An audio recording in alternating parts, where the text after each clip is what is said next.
Junior ডাক্তারদের কাজে ফিরতে বলল সুপ্রিম কোর্ট। আরজি কর মামলায় সুপ্রিম কোর্টে একই প্রশ্নমানে জর্জরিত রাজ্য সরকার। তারই মধ্যে আন্দোলনরত জুনিয়র ডাক্তারদের কাজে ফিরতে বলল সুপ্রিম কোর্ট। আগামী ১৭ই সেপ্টেম্বর সুপ্রিম কোর্ট ফের আরজি কর মেডিকেল কলেজ এবং হাসপাতালের তরুণী চিকিৎসকের ধর্ষণ ও খুনের মামলায় শুনানি হবে। সেই দিন সিবিআইকে নতুন করে তদন্ত রিপোর্ট পেশ করার নির্দেশ দিয়েছে শীর্ষ আদালত।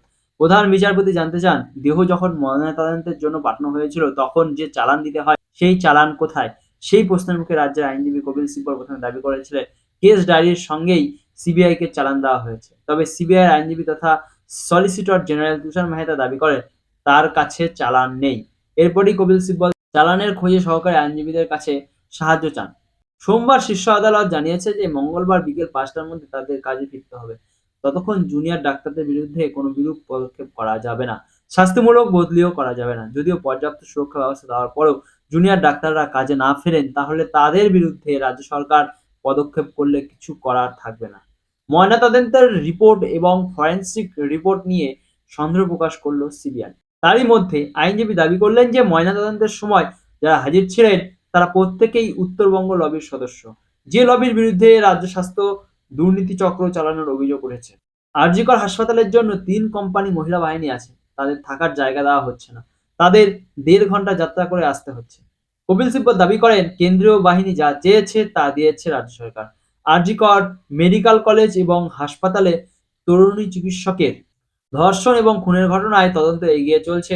আগামী সোমবারের মধ্যে সিবিআইকে স্ট্যাটাস রিপোর্ট জমা দেওয়ার নির্দেশ দেওয়া হয়েছে। মঙ্গলবার ফের সেই মামলার শুনানি হবে। সলিসিটর জেনারেল জানান, অর্ধনগ্ন অবস্থায় দেহ উদ্ধার করা হয়েছে। তরুণী চিকিৎসকের জিন্স ছিল না। তারপর নমুনা সংগ্রহ করে পশ্চিমবঙ্গের ল্যাবরেটরিতে পাঠানো হয়েছিল। কপিল সিব্বল জানান, ওটা কেন্দ্রের ল্যাব। সেটা অস্বীকার করেনি মেহতা। সুপ্রিম কোর্টকে তিনি আর্জি জানান, ফরেনসিকের রিপোর্টটা দেখুন। সেই সঙ্গে তিনি বলেন, এই প্রেক্ষিতে এটা গুরুত্বপূর্ণ হয়ে দাঁড়াচ্ছে যে কে ফরেনসিক স্যাম্পল সংগ্রহ করেছিলেন। কয়েকটি প্রশ্নের উত্তর চাইলেন সুপ্রিম কোর্টের প্রধান বিচারপতি ডিওয়াই চন্দ্রচূড়। সলিসিটর জেনারেল তুষার মেহতা বলেন, আমরা একজন মেয়ের বিষয় নিয়ে কথা বলছি।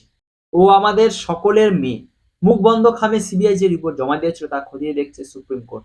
যে বেঞ্চে আছে ভারতীয় প্রধান বিচারপতি ডিওয়াই চন্দ্রচূড়, বিচারপতি জেবি পাদ্রিওয়ালা এবং বিচারপতি মনোজ মিশ্র। রাজ্য সরকারের তরফেও জানানো হলো যে তথ্য জমা দেওয়া হয়েছে। পশ্চিমবঙ্গ সরকারের তরফে দাবি করা হলো যে জুনিয়র ডাক্তাররা কাজে ফেরেননি। তার জেরে ২৩ জন মানুষের মৃত্যু হয়েছে। তারই মধ্যে সিবিআই এর থেকে রিপোর্ট চাইল সুপ্রিম কোর্ট। সিবিআই এর আইনজীবী তথা সলিসিটর জেনারেল তুষার মেহতা দাবি করলেন যে রিপোর্ট তৈরি আছে। সুপ্রিম কোর্টে শুরু হলো আরজি কর মেডিকেল কলেজ এবং হাসপাতালে ধর্ষণ এবং খুনের মামলার শুনানি। শীর্ষ আদালতের ১ নম্বর কক্ষে বসেছে ভারতের প্রধান বিচারপতি ডিওয়াই চন্দ্রচূড়ের নেতৃত্বাধীন বেঞ্চ। আগে যখন সুপ্রিম কোর্টে মামলার শুনানি হয়েছিল তখন শীর্ষ আদালত নির্দেশ দিয়েছিল যে আরজি কর মেডিকেল কলেজের এবং হাসপাতালে তরুণী চিকিৎসকের যে ধর্ষণ ও খুনের ঘটনায় সিবিআইকে তদন্তের অগ্রগতির রিপোর্ট পেশ করতে হবে। আর ভাঙচুর ঘটনায় কলকাতা পুলিশের থেকে রিপোর্ট তলব করেছিল সুপ্রিম কোর্ট। ভারতের প্রধান বিচারপতি ডিওয়াই চন্দ্রচূড়ের নেতৃত্বাধীন বেঞ্চে মামলার শুনানি হবে। যে বেঞ্চে আছে বিচারপতি জেবি পাদ্রিওয়ালা এবং বিচারক মনোজ মিশ্র। ইতিমধ্যে ২ দিন এই মামলার শুনানি হয়েছে। আজ মামলার ৩য় দিন। গত ৫ই সেপ্টেম্বর মামলার শুনানি হওয়ার কথা থাকলেও সেটা পিছিয়ে গিয়েছে। আজ শুনানি হচ্ছে। আরজি কর মেডিকেল কলেজ এবং হাসপাতাল তরুণী চিকিৎসকের ধর্ষণ ও খুনের ঘটনায় সুপ্রিম কোর্ট যে স্বপ্রণোদিত মামলা শুনছে সেই মামলায় শুনানি আজ। যে শুনানির দিকে তাকিয়ে আছেন পশ্চিমবঙ্গের মানুষ। আরজি কর মামলার তদন্ত নিয়ে সিবিআই কি জানাবে? নতুন কোনো তথ্য পেশ করবে কেন্দ্রীয় তদন্তকারী সংস্থা? আপাতত সেই সব উত্তরের অপেক্ষায় আছেন সকলে।